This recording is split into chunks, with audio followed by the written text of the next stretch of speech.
एउटा सिङ्गापुरको कोही महानुभावले मलाई भियतनाममा त्यहाँको आर्टिस्टलाई बनाउनु लाएर एउटा मेरो फोटो उपहार दिनुभएको थियो। उहाँको सोधेको थिएँ यो बनाउन कति लाग्यो भन्दा आर्टिस्टलाई मात्रै उहाँले 8,000 त्यसमा चाहिँ नि सबै प्रिसियस स्टोनहरूबाट बनाएको। त्यो प्रिसियस स्टोनको कति पऱ्यो, त्यसको ढुवानी कति पऱ्यो, कहाँ कति पऱ्यो, त्यो कुराहरू त ती बेग्लै छँदैन। त्यसका अरू पक्षहरू फ्रेमिङ त्यही अनुसारको।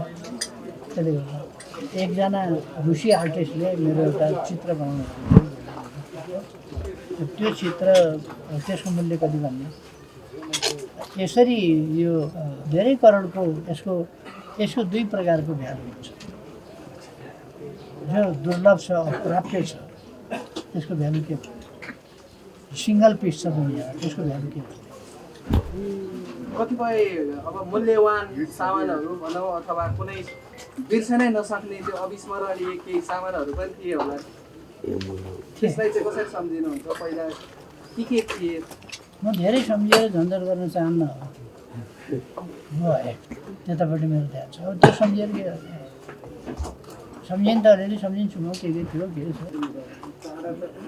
धेरै धेरै कुराहरू म सम्झिन्छु।